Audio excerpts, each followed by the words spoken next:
Le soleil dominical baignait le parc de Bagatelle, à Neuilly-sur-Seine, d'une lumière dorée, transformant le décor en une toile vivante de rires d'enfants et de feuilles dansantes. Jean-Luc Moreau, à 32 ans, observait sa fille adoptive, Élise, âgée de 5 ans, se balancer joyeusement, ses boucles blondes brillant sous le soleil de l'après-midi. Vêtu d'un simple jean et d'un polo, rien dans son apparence ne suggérait qu'il était le PDG milliardaire de Moreau Technologies, l'une des entreprises technologiques les plus innovantes au monde. Jean-Luc sourit, perdu dans ses pensées. Il y a exactement 4 ans et demi, il avait trouvé Élise, alors un bébé abandonné, sur les marches de son hôtel particulier. Ce moment avait changé sa vie à jamais. Maintenant, en regardant la petite fille glousser sur la balançoire, il ne pouvait imaginer la vie sans elle. « Plus haut, papa !» cria Élise, ses petites jambes donnant des coups de pied dans l'air avec excitation.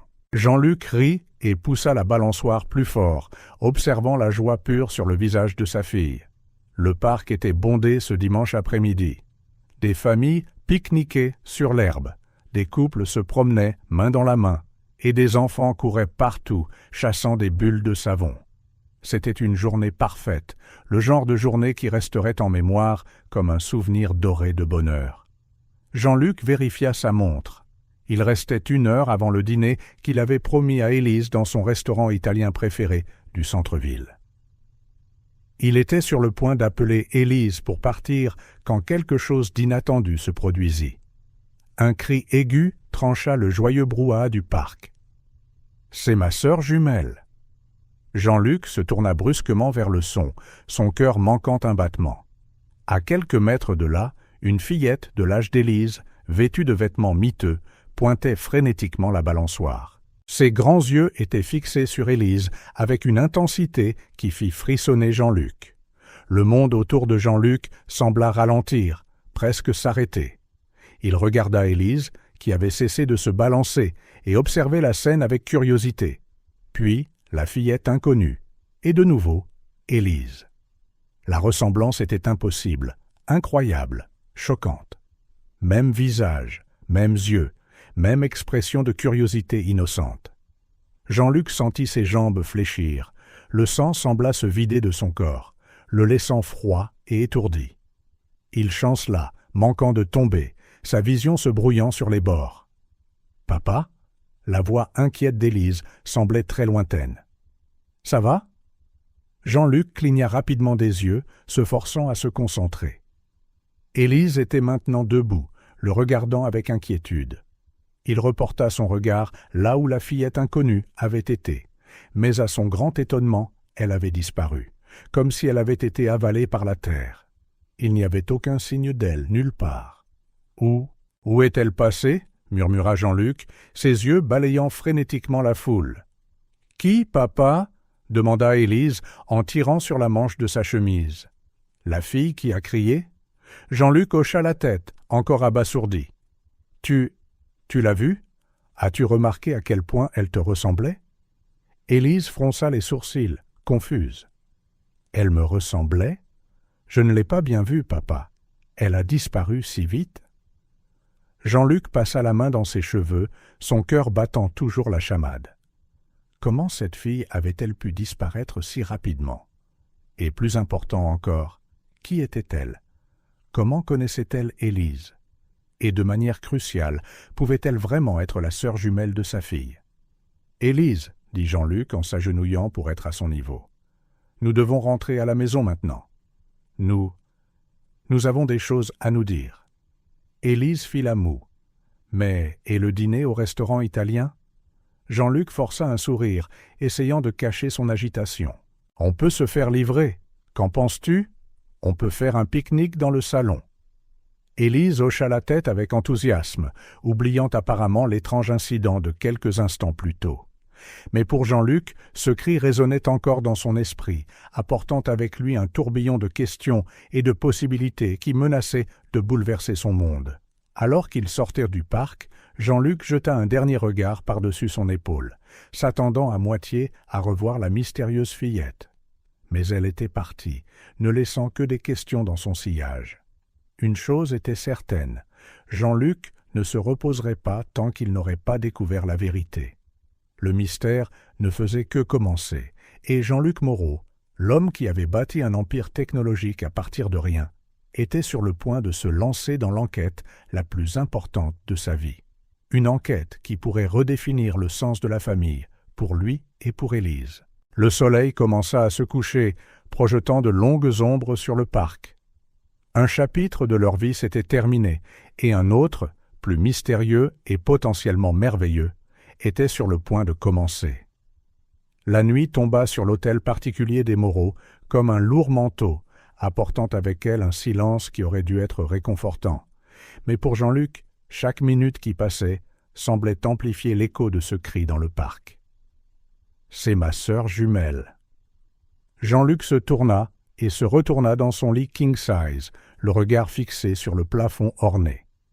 La chambre spacieuse, habituellement un havre de tranquillité, semblait maintenant suffocante de questions sans réponse. Chaque fois qu'il fermait les yeux, il voyait le visage de cette fille, une copie parfaite d'Élise, mais avec des yeux qui racontaient une histoire complètement différente.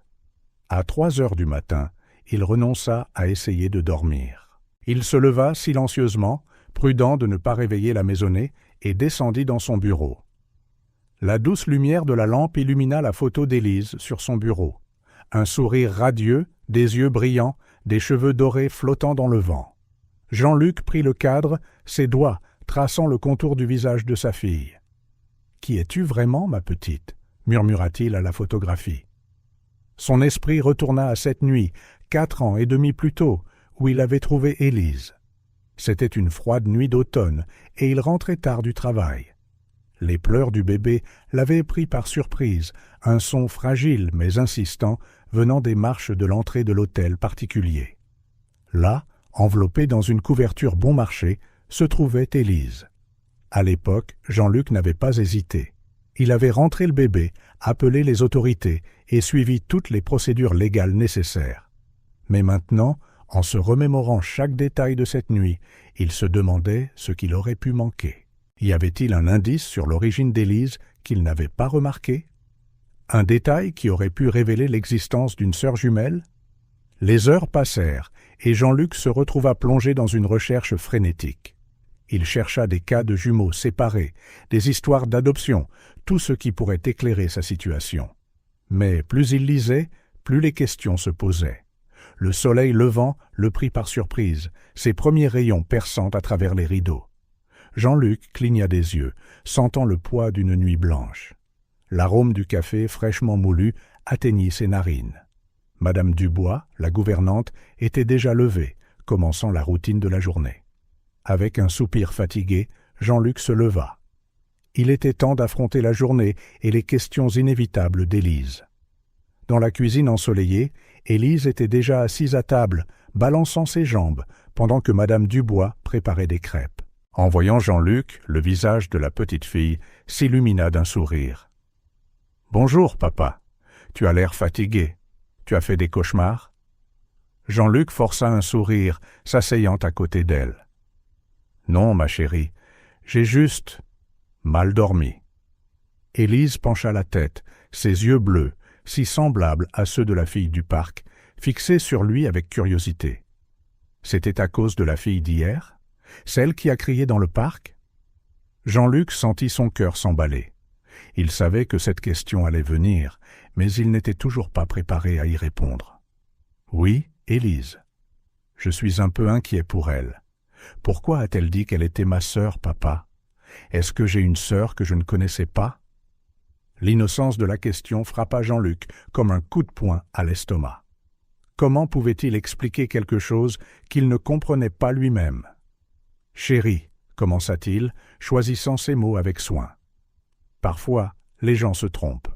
Peut-être que cette fille pensait que tu ressemblais à quelqu'un qu'elle connaît. » Élise fronça les sourcils, pensive. « Mais elle avait l'air plutôt sûre, papa.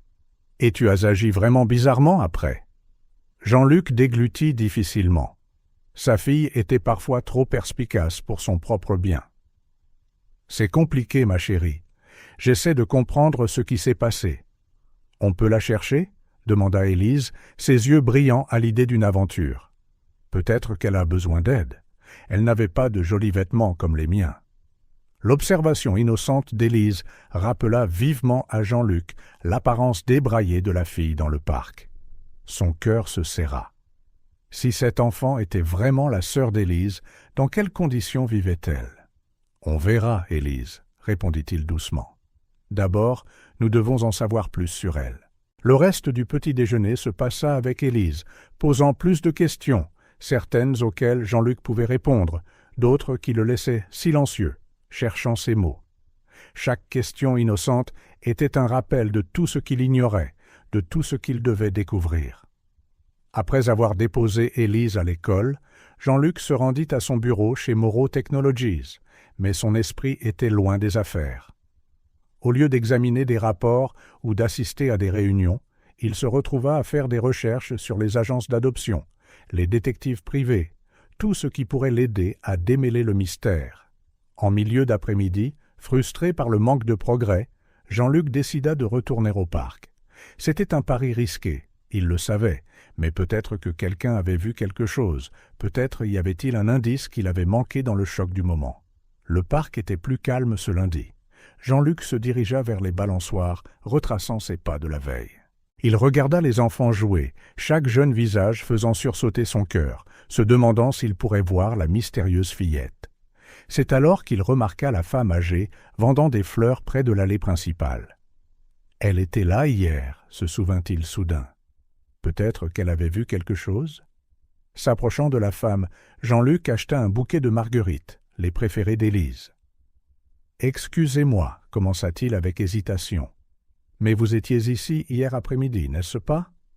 La femme sourit gentiment. « Oui, monsieur, je suis ici tous les jours, qu'il pleuve ou qu'il vente. » Jean-Luc prit une profonde inspiration. « Alors peut-être que vous avez vu... Il y a eu un incident hier avec une fille qui criait qu'elle était la sœur jumelle d'une autre enfant. Vous vous en souvenez ?» Le sourire de la femme vacilla momentanément. « Oh, oui, cette pauvre petite. Elle était si agitée. » Le cœur de Jean-Luc s'accéléra. « La connaissez-vous? Savez-vous qui elle est ?»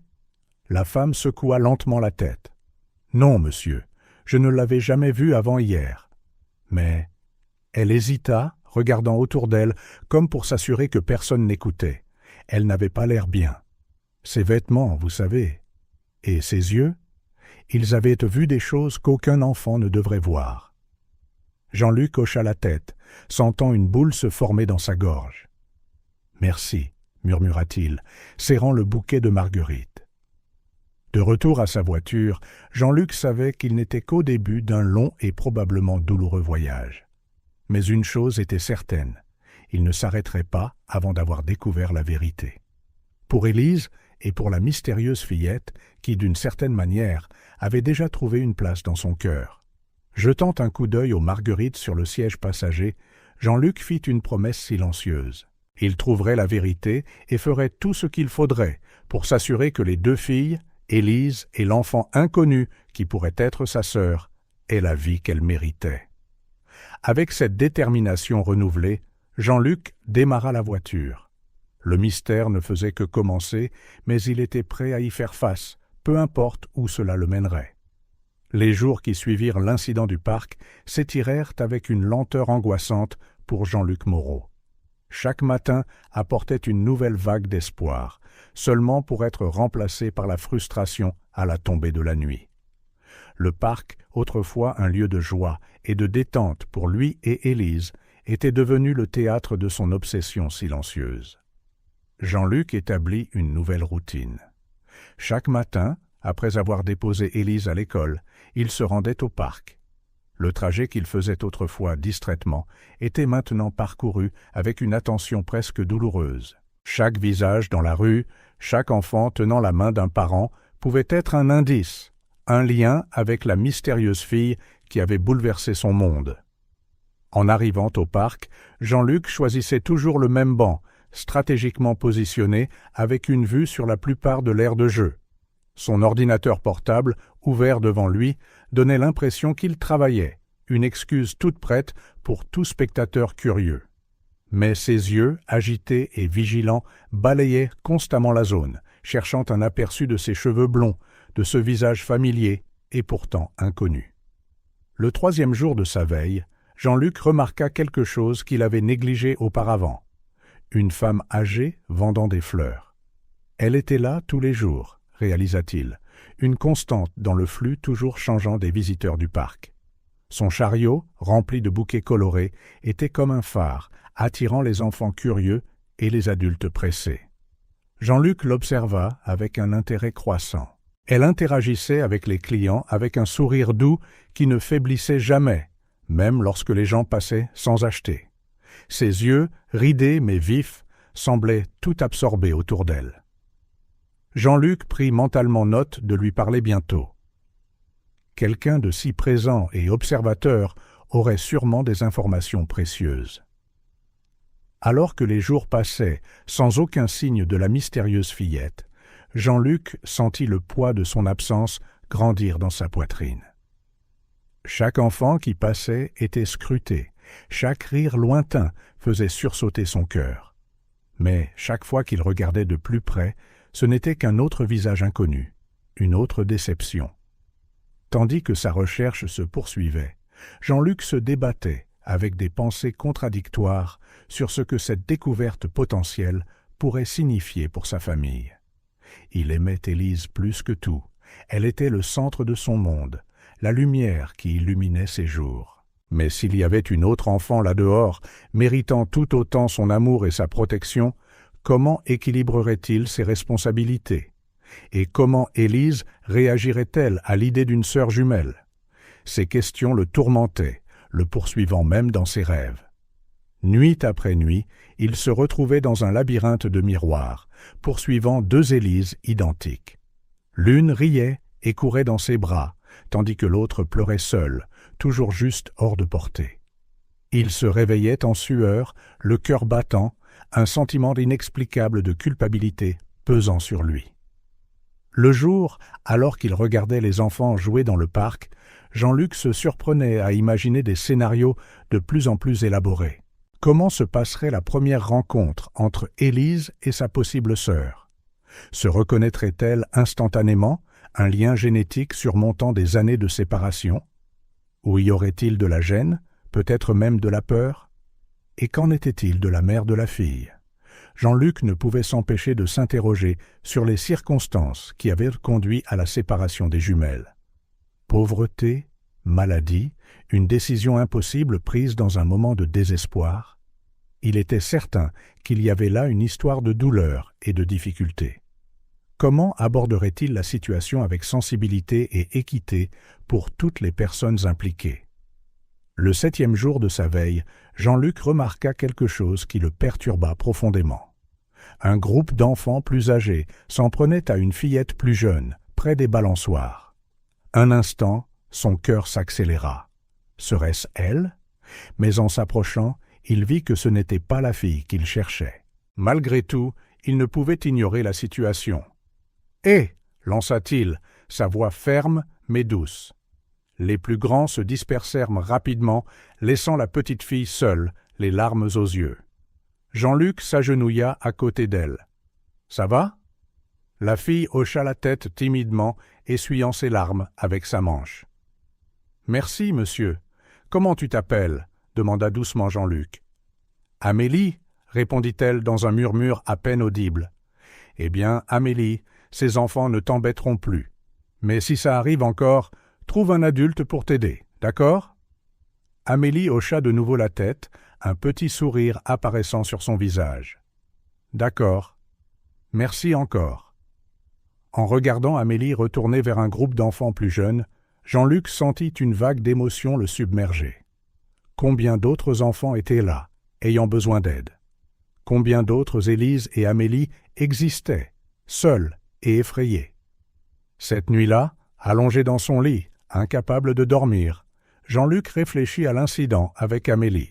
Sa recherche de la mystérieuse fillette avait commencé comme quelque chose de personnel, une mission pour compléter sa famille. Mais maintenant, il réalisait que cela pourrait être quelque chose de beaucoup plus grand. Après tout, il était Jean-Luc Moreau, PDG de l'une des plus grandes entreprises technologiques du pays.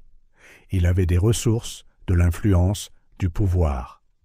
Que faisait-il de tout cela, au-delà d'amasser plus de richesses? Peut-être était-il temps d'utiliser ses privilèges pour quelque chose de plus significatif. Une idée commença à prendre forme dans son esprit. Une fondation, peut-être. Un programme pour aider les enfants dans le besoin, pour s'assurer qu'aucune Élise ou Amélie ne soit jamais abandonnée. Il pourrait utiliser la technologie de son entreprise pour créer des systèmes de soutien, pour connecter les enfants dans le besoin avec des ressources et des opportunités. Alors que le plan se développait dans ses pensées, Jean-Luc sentit une nouvelle énergie l'envahir. Oui, il trouverait toujours la mystérieuse fillette, cela restait central pour lui. Mais maintenant, il y avait un but plus grand, une vision plus large de ce qu'il pouvait accomplir. Le 10e jour de sa veille au parc, Jean-Luc arriva avec une détermination renouvelée.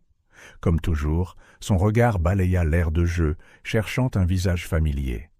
Mais aujourd'hui, il observait aussi avec de nouveaux yeux, remarquant les enfants qui semblaient seuls, ceux qui portaient des vêtements trop usés, ceux qui regardaient avec envie les goûters des autres enfants. Et comme chaque jour précédent, il y avait la marchande de fleurs arrangeant son chariot coloré.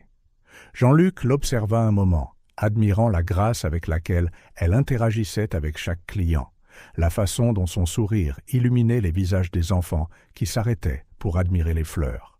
Prenant une décision soudaine, Jean-Luc se leva de son banc habituel. Il était temps de faire plus que simplement regarder. Il était temps d'agir. D'un pas déterminé, il s'approcha du chariot de fleurs. La dame leva les yeux à son approche, un sourire de reconnaissance sur son visage ridé. « Bonjour, » dit Jean-Luc, sa voix plus stable qu'il ne le sentait.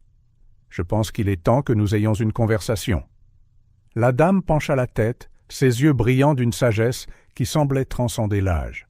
« Ah, le père inquiet, je me demandais quand vous viendriez me parler. » Jean-Luc cligna des yeux, surpris. « Vous saviez que je voulais vous parler ?» Elle rit doucement. « Mon cher, cela fait 10 jours que je vous observe observer ce parc. Vos yeux en disent plus que vous ne l'imaginez. » Jean-Luc sentit ses joues s'empourprer. Avait-il été si transparent? Mais peut-être que cette transparence était une bénédiction. Peut-être que cette dame, avec ses yeux vifs et son sourire doux, avait les réponses qu'il cherchait. « Je cherche quelqu'un, » commença-t-il, ses mots hésitants. « Une petite fille. Elle est apparue ici il y a 10 jours, a crié quelque chose à propos d'être la sœur jumelle de ma fille, puis a disparu. » La marchande de fleurs l'étudia un long moment, son regard si pénétrant qu'il semblait pouvoir voir à travers lui. « Certaines recherches, dit-elle enfin, nous mènent à des endroits que nous n'aurions jamais imaginés. Êtes-vous préparé à où celle-ci pourrait vous mener, Jean-Luc Moreau ?» Jean-Luc déglutit difficilement, surpris qu'elle connaisse son nom, mais déterminé. « Oui, » répondit-il, la voix ferme.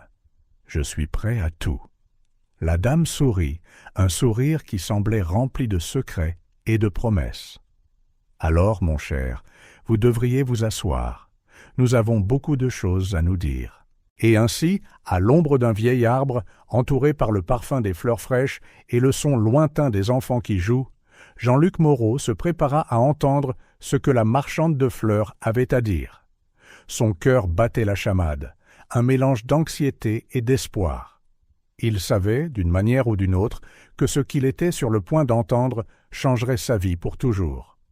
La recherche silencieuse avait atteint un tournant, et il n'y avait pas de retour en arrière possible. Jean-Luc s'assit près du chariot de fleurs, son cœur battant contre ses côtes. La marchande de fleurs l'observa d'un regard pénétrant, comme si elle pouvait lire dans son âme. Un instant, ils restèrent silencieux, le bourdonnement du parc autour d'eux contrastant avec la tension palpable entre eux. « Alors, » commença la dame, sa voix douce mais ferme, « vous voulez savoir pour la fille ?» Ce n'était pas une question, mais Jean-Luc hocha la tête, malgré tout. « Oui, tout ce que vous pouvez me dire. Je dois la trouver. » La dame soupira, ses yeux dérivant sur le parc avant de revenir sur Jean-Luc. « Ce n'est pas si simple, vous savez. Il y a des histoires dans ce parc qui ne devraient pas être racontées à la légère. Jean-Luc se pencha en avant, l'urgence claire dans sa voix. « S'il vous plaît, elle pourrait être importante pour ma famille. J'ai besoin de savoir. » La dame l'étudia un autre instant, comme pour mesurer sa sincérité. Finalement, elle hocha la tête. « Très bien.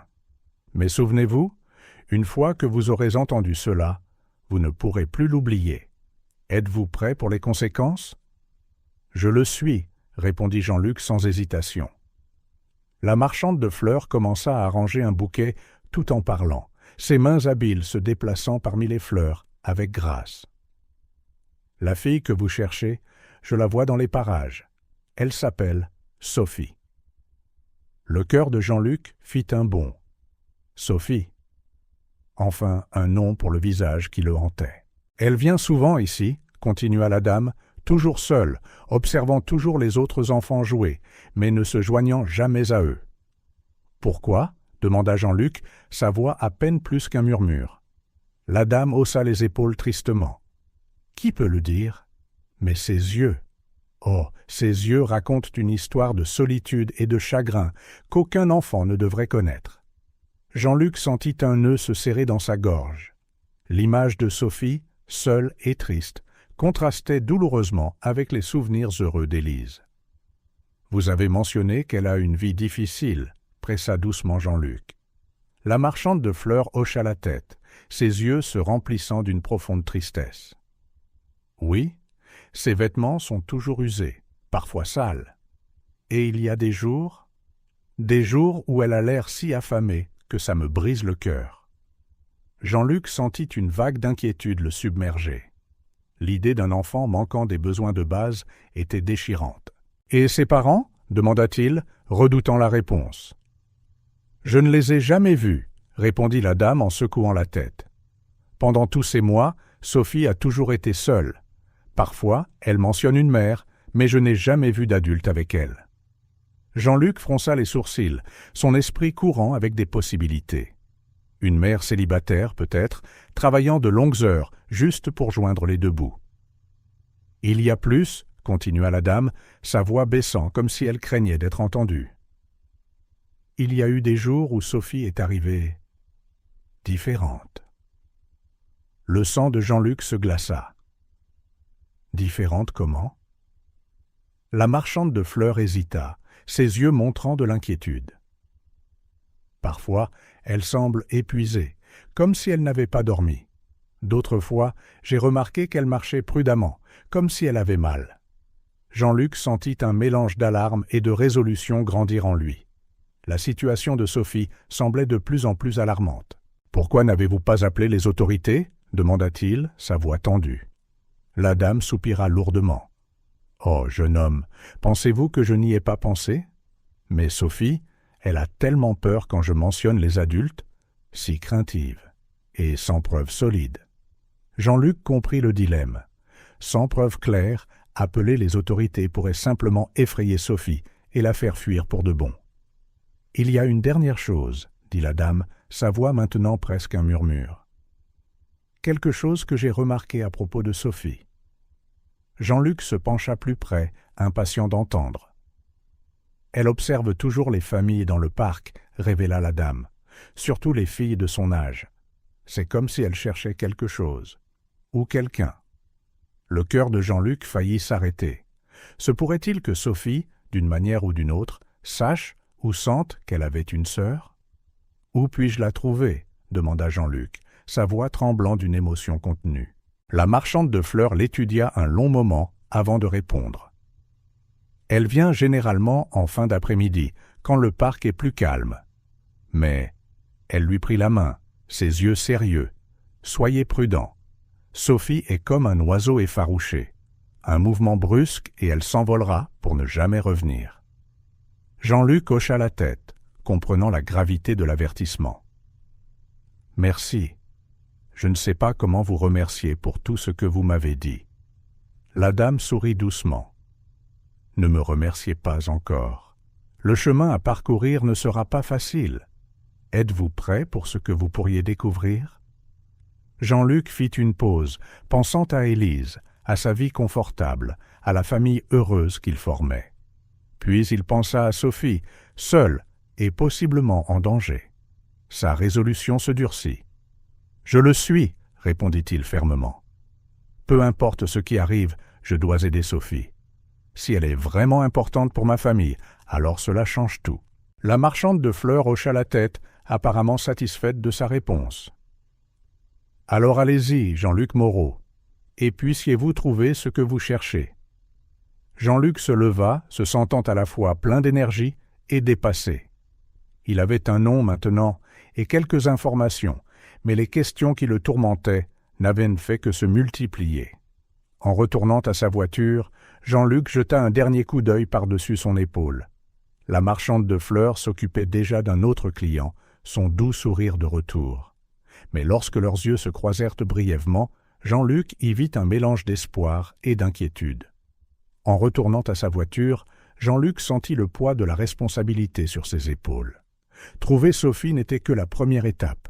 Ce qui viendrait ensuite, comment il pourrait l'aider, comment cela affecterait Élise, comment il naviguerait dans les complexités de cette situation, était un mystère. Mais une chose était certaine, Jean-Luc Moreau ne se reposerait pas avant de garantir la sécurité de Sophie et, si possible, de comprendre son lien avec sa famille. La route à venir était incertaine et probablement difficile, mais il était déterminé à la parcourir, quel qu'en soit le coût. Alors qu'il démarrait la voiture, Jean-Luc fit une promesse silencieuse à Sophie, où qu'elle soit. « Je te trouverai, » murmura-t-il, « et je ferai tout ce que je peux pour t'aider. » Avec cette promesse résonnant dans son esprit, Jean-Luc s'éloigna, laissant le parc derrière lui, mais emportant avec lui un nouveau but et une détermination inébranlable à changer le destin d'une fille qu'il n'avait pas encore vraiment connue, mais qui occupait déjà une place spéciale dans son cœur. Le soleil de fin d'après-midi projetait de longues ombres sur Belleville, un quartier de maisons modestes et de bâtiments délabrés à quelques kilomètres seulement du parc où Jean-Luc avait passé les derniers jours. Suivant les vagues indications de la marchande de fleurs, il se retrouvait maintenant dans un monde complètement différent. Les gratte-ciels étincelants du centre-ville, visibles au loin comme un rappel constant du fossé entre ces deux mondes. Jean-Luc ralentit sa voiture de luxe, se sentant mal à l'aise et visible. Des enfants jouaient dans la rue, s'arrêtant pour le regarder bouche bée à son passage. Des adultes l'observaient depuis des porches usés, avec un mélange de curiosité et de méfiance. Son costume italien et le brillant immaculé de son véhicule criaient étranger dans un endroit où chaque centime était soigneusement compté. Se garant devant une petite épicerie de coin, Jean-Luc prit une profonde inspiration avant de sortir. L'odeur de friture et de déchets non ramassés flottait dans l'air, si différente de l'arôme de l'herbe fraîchement coupée et des fleurs du parc où il avait passé tant de temps dernièrement. « Eh, monsieur » appela une jeune voix. Jean-Luc se tourna pour voir un garçon d'environ 10 ans, vêtu de haillons mais arborant un grand sourire. « Vous êtes perdu ? Les gens comme vous ne viennent pas souvent par ici. » Jean-Luc força un sourire, essayant de paraître moins déplacé qu'il ne se sentait. « En fait, je cherche quelqu'un, une fille nommée Sophie. Tu la connais ?» Le sourire du garçon s'estompa légèrement. « Sophie ? Il y a beaucoup de Sophie par ici. » « Laquelle ? Elle a environ 5 ans, les cheveux blonds, » commença Jean-Luc, mais fut interrompu par une voix bourrue venant de l'épicerie. « Lucas, arrête d'embêter le monsieur et viens m'aider ici. » Le garçon haussa les épaules en s'excusant et courut dans le magasin, laissant Jean-Luc seul sur le trottoir fissuré. Déterminé, Jean-Luc commença à descendre la rue, ses chaussures chères claquant sur le béton inégal. Il s'arrêta devant une petite aire de jeu où quelques enfants jouaient sur des équipements rouillés. Une femme assise sur un banc voisin le regardait avec lassitude. « Excusez-moi » s'approcha Jean-Luc, essayant de paraître aussi amical que possible. « Je cherche une fille nommée Sophie. Elle a environ 5 ans, les cheveux blonds. » La femme fronça les sourcils. « Pourquoi la cherchez-vous ? Vous êtes des services sociaux ? » Jean-Luc hésita, réalisant comment sa présence pouvait éveiller les soupçons. « Non, je ne suis pas des services sociaux. Je l'ai vue au parc de Bagatelle et je m'inquiète pour elle. Je veux l'aider. » L'expression de la femme s'adoucit légèrement, mais la méfiance restait dans ses yeux. « Écoutez, monsieur, les gens d'ici s'occupent des leurs. Si cette Sophie que vous cherchez vit par ici, elle a des gens qui veillent sur elle. » Jean-Luc hocha la tête, comprenant l'instinct protecteur de la communauté. « Je comprends. Mais si vous la voyez, pourriez-vous lui dire que quelqu'un veut l'aider ? Sans condition, sans pression. » La femme l'étudia un moment avant de hocher légèrement la tête. « Je transmettrai le message, mais je ne promets rien. » La remerciant, Jean-Luc continua à marcher dans le quartier. À chaque pas, il se sentait de plus en plus hors de son élément. Il passa devant des ruelles étroites où des vêtements suspendus à des cordes improvisées bloquaient le peu de soleil. Il vit des adolescents rassemblés dans les coins, lui jetant des regards suspicieux. Des familles entières s'entassaient dans de petits appartements, vivant des vies qui tiendraient dans la taille de son salon.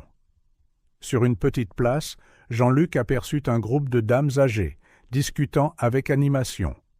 Il décida de tenter à nouveau sa chance. « Excusez-moi, mesdames, » s'approcha-t-il, essayant de paraître aussi peu menaçant que possible. « Je cherche une fille nommée Sophie, cheveux blonds, environ 5 ans. » L'une des dames, aux cheveux gris et au visage ridé par le temps, prit la parole. « Oh, oui, je pense que je vois de qui vous parlez. La petite chose seule, n'est-ce pas ?» Le cœur de Jean-Luc s'accéléra. « Oui, ça pourrait être elle. La voyez-vous souvent ?» La dame haussa les épaules. « De temps en temps. Elle passe par ici, parfois. Toujours seule. Elle a l'air d'une petite chose triste, la pauvre. Savez-vous où elle habite ?» demanda Jean-Luc, essayant de ne pas paraître trop impatient. Les dames échangèrent des regards. « On n'est pas sûr, » répondit une autre, « mais je crois que c'est dans un de ces vieux immeubles, près du bout de la rue de Belleville.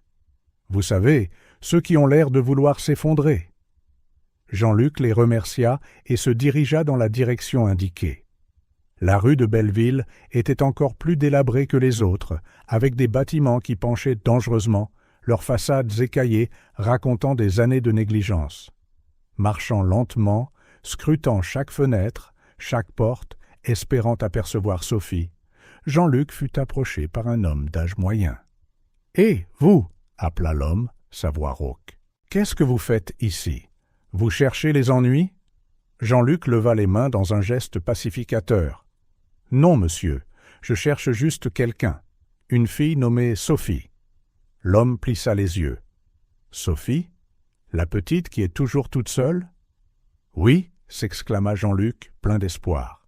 « Vous la connaissez ?»« Je la vois, bien sûr. »« La connaître, c'est une autre histoire, » répondit l'homme en se grattant le menton mal rasé. « Elle passe par ici la plupart des jours, toujours pressée, toujours regardant par-dessus son épaule, comme si quelqu'un était à ses trousses. » L'inquiétude de Jean-Luc grandit. « Avez-vous déjà vu où elle va ?» L'homme pointa vaguement dans la rue. « Par là, je crois.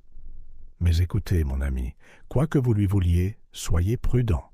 Il y a quelque chose de louche dans toute cette histoire. » Jean-Luc le remercia et continua de marcher, le cœur lourd de toutes les informations qu'il avait recueillies. Sophie était ici, quelque part dans ce labyrinthe de rues étroites et de bâtiments en décomposition. Si proche et pourtant si loin. Alors que le soleil commençait à se coucher, Jean-Luc réalisa qu'il devait partir. Il n'avait pas trouvé Sophie, mais il avait maintenant une meilleure idée de l'endroit où chercher. Plus important encore, il avait vu de ses propres yeux les conditions dans lesquelles elle vivait probablement. Sur le chemin du retour vers le monde étincelant et poli auquel il était habitué, Jean-Luc ressentit un mélange de frustration de ne pas avoir trouvé Sophie, de gratitude pour la vie privilégiée que lui et Élise menaient, et une détermination renouvelée à faire une différence, non seulement pour Sophie, mais pour tous les enfants de ce quartier oublié. Alors qu'il retournait vers les lumières vives de la ville, Jean-Luc savait qu'il ne verrait plus jamais les choses de la même manière. Le contraste entre les deux mondes était maintenant douloureusement clair, et il était plus déterminé que jamais à construire un pont entre eux. « Je te trouverai, Sophie » murmura-t-il pour lui-même, les yeux fixés sur la route devant lui. Et quand je ferai tout ce que je peux pour aider non seulement toi, mais tout le monde ici. » Avec cette promesse, Jean-Luc quitta le quartier mystérieux, sachant qu'il y reviendrait bientôt. La recherche était loin d'être terminée, et il ne faisait que commencer à saisir la véritable ampleur du défi qui l'attendait. Le dîner à l'hôtel particulier des Moreau était généralement un moment de joie et de conversation animée, avec Élise partageant avec enthousiasme des histoires sur sa journée à l'école et Jean-Luc écoutant attentivement, reconnaissant de ce temps précieux avec sa fille. Mais ce soir, l'atmosphère était différente. Un silence tendu planait sur la table, rompu seulement par le cliquetis des couverts et les soupirs pensifs occasionnels de Jean-Luc. Élise, toujours observatrice, remarqua le changement dans le comportement de son père. Ses grands yeux bleus l'étudiaient avec un mélange de curiosité et d'inquiétude alors qu'elle piquait distraitement la nourriture dans son assiette. « Papa » rompit-elle finalement le silence, sa voix petite mais déterminée.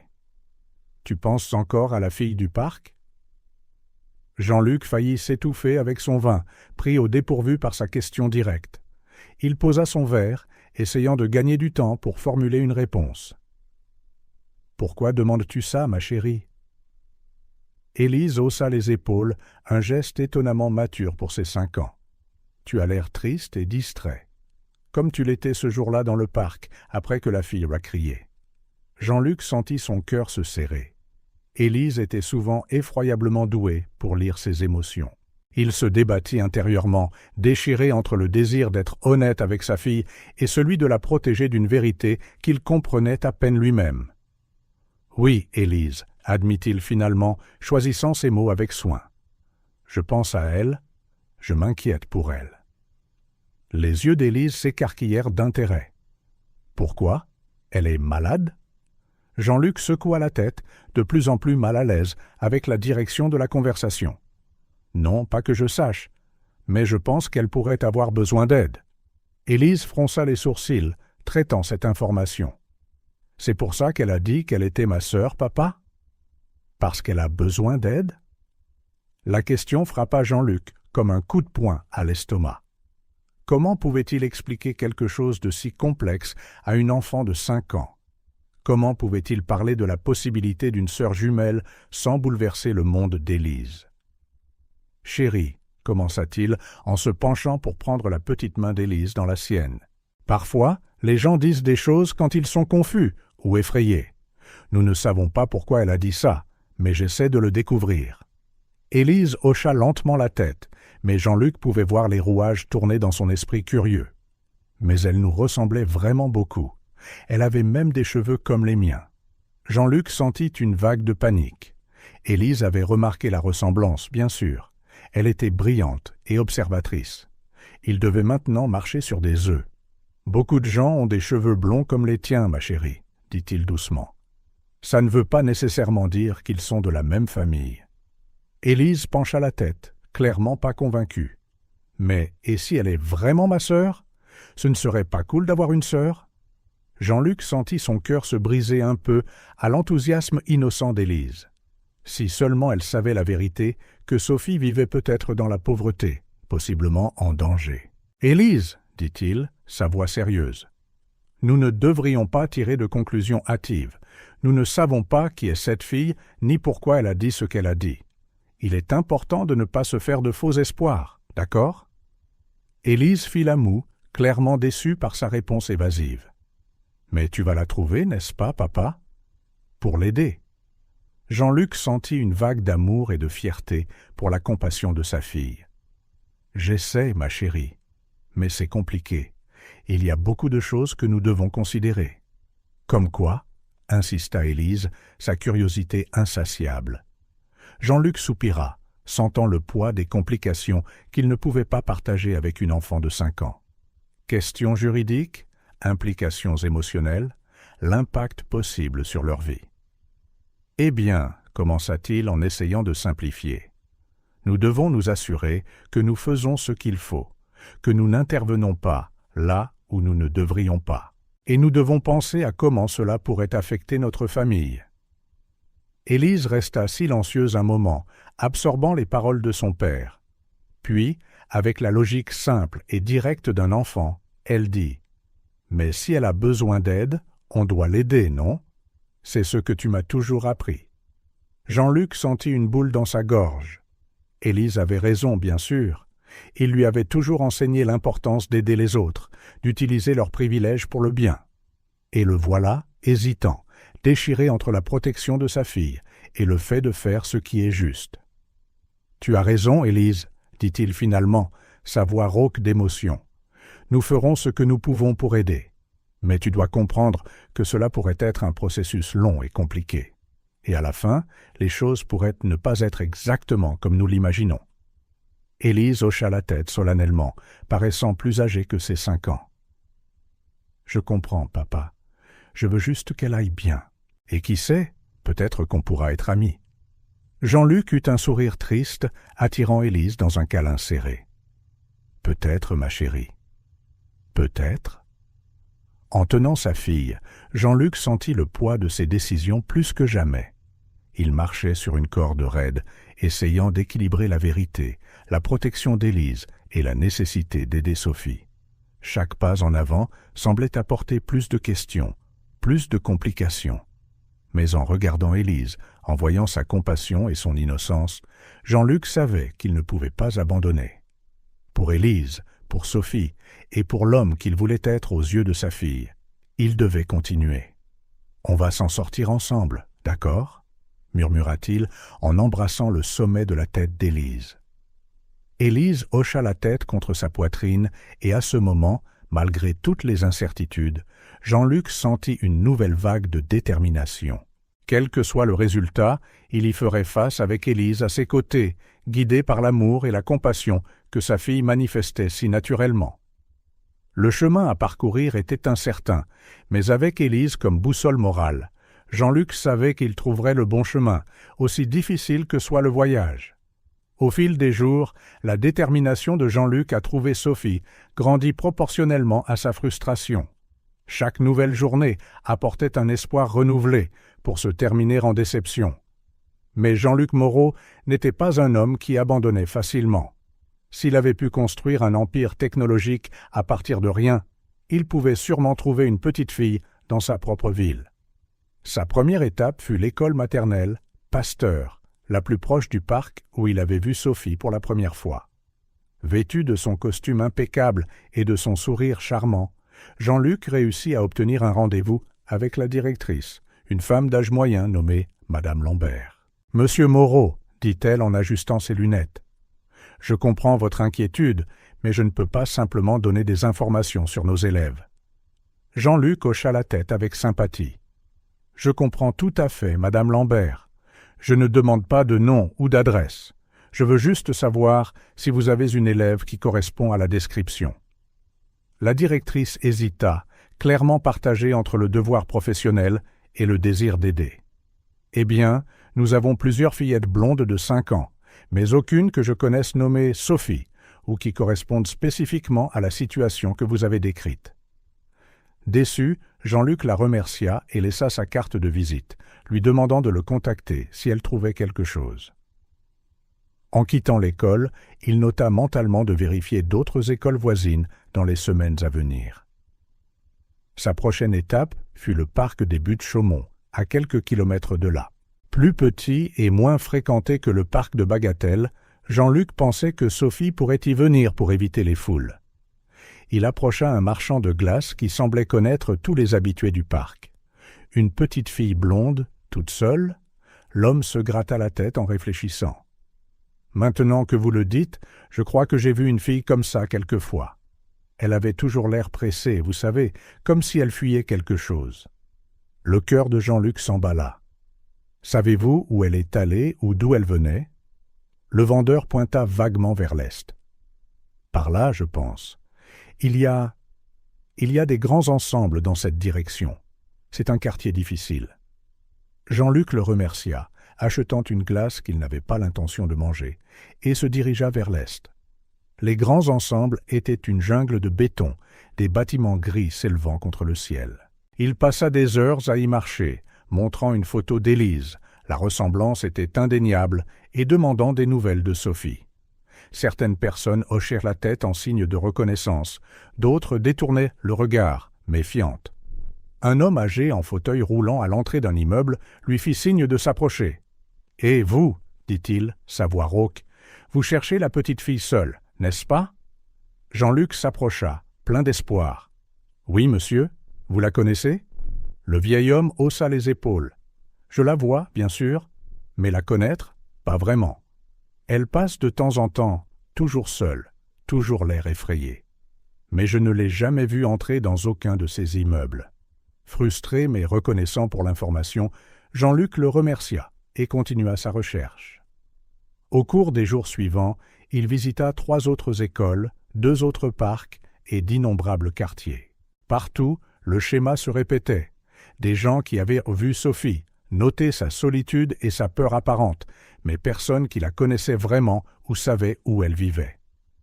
La frustration de Jean-Luc grandissait à chaque piste, qui ne menait nulle part. Comment un enfant pouvait-il être si visible et pourtant si invisible? Qui s'occupait d'elle? Pourquoi personne ne semblait-il vraiment s'en soucier? Un soir, après une autre journée de recherche infructueuse, Jean-Luc se retrouva assis dans son bureau à domicile, entouré de cartes de la ville et de notes éparses. Il traçait des lignes, marquait des points, essayant de trouver un schéma dans les apparitions de Sophie. Élise entra doucement, ses petits pieds nus ne faisant presque aucun bruit sur le luxueux tapis. « Papa » appela-t-elle doucement, « tu cherches toujours ma sœur ?» Jean-Luc se tourna, surpris. Il n'avait pas réalisé à quel point il était tard. « Élise, ma chérie, tu devrais être au lit. » Elle s'approcha, ses yeux curieux observant les papiers sur le bureau. « Tu vas la trouver, n'est-ce pas, papa ?» Jean-Luc attira Élise sur ses genoux, sentant le poids de sa promesse. « J'essaie, mon amour. J'essaie très fort. » Élise posa sa tête sur sa poitrine, ses doigts jouant distraitement avec sa cravate. « Tu sais, papa, quand je perds quelque chose, tu me dis toujours de réfléchir à l'endroit où je l'ai vu pour la dernière fois. » Jean-Luc fronça les sourcils, intrigué par la logique de sa fille. « Oui, eh bien, » continua Élise. « Tu l'as vue pour la dernière fois dans notre parc, non? Peut-être qu'elle y retournera. » Jean-Luc cligna des yeux, surpris par la suggestion simple, mais potentiellement brillante d'Élise. Il avait tellement élargi sa recherche qu'il avait peut-être négligé l'endroit le plus évident. « Tu es un génie, tu sais ça ?» dit-il en embrassant le sommet de la tête d'Élise. Elle rayonna, fière. « Alors, on va la trouver. » Jean-Luc hocha la tête, sentant une détermination renouvelée. « Oui, ma chérie, nous le ferons. » Alors qu'il ramenait Élise au lit, Jean-Luc ressentit un mélange d'émotions. La frustration des derniers jours était toujours là, mais il y avait maintenant une lueur d'espoir. Peut-être qu'Élise avait raison.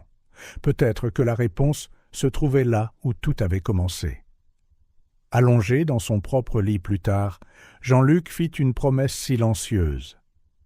Demain, il retournerait au parc de Bagatelle, et cette fois, il ne partirait pas avant d'avoir trouvé Sophie ou une piste solide sur sa localisation.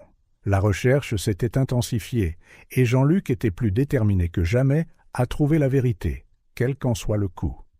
Le soleil de fin d'après-midi projetait des ombres dorées sur le parc de Bagatelle, peignant la scène de teintes chaudes d'automne. Jean-Luc Moreau, assis sur son banc habituel, observait les enfants jouer, ses yeux balayant constamment la zone à la recherche d'un visage familier. Après des semaines de recherches infructueuses, il était revenu au point de départ, suivant la suggestion simple mais sage d'Élise. La fatigue de la recherche pesait sur ses épaules, mais la détermination dans ses yeux restait inébranlable. Chaque jour qui passait sans trouver Sophie était un autre jour où elle pourrait avoir besoin d'aide, et cela le peinait profondément. Puis, il la vit. À l'extrémité du parc, près d'un vieux chêne, se tenait une petite silhouette solitaire. Cheveux blonds brillant au soleil couchant, vêtements usés et un air méfiant qui semblait déplacé sur quelqu'un de si jeune. Le cœur de Jean-Luc manqua un battement. Sophie. Il se leva lentement, craignant que tout mouvement brusque ne l'effraie. Chaque pas était calculé, son corps tendu d'anticipation et de la peur qu'elle ne disparaisse à nouveau. Quand il ne fut plus qu'à quelques mètres, Sophie le remarqua. Ses yeux s'écarquillèrent de reconnaissance, et un instant, Jean-Luc craignit qu'elle ne s'enfuît. Mais elle resta immobile, apparemment figée sur place, ses petits poings serrés sur les côtés. « Salut !» dit doucement Jean-Luc en s'arrêtant à une distance de sécurité. « Tu te souviens de moi ?» Sophie hocha la tête avec hésitation, son regard ne le quittant jamais. « Tu es le papa de la fille sur la balançoire, » répondit-elle, sa voix presque un murmure. Jean-Luc sourit doucement, soulagé qu'elle s'en souvienne. « C'est exact. Je m'appelle Jean-Luc, et tu t'appelles Sophie, n'est-ce pas ?» La fille parut surprise qu'il connaisse son nom, mais elle hocha de nouveau la tête. « Sophie, » continua Jean-Luc en gardant sa voix calme et douce. « Je te cherchais. J'étais inquiet depuis ce jour-là. » Sophie fronça les sourcils, une confusion évidente sur son jeune visage. « Pourquoi ?» La question simple et directe prit Jean-Luc au dépourvu. Comment pouvait-il expliquer les complexités de sa situation à un enfant ?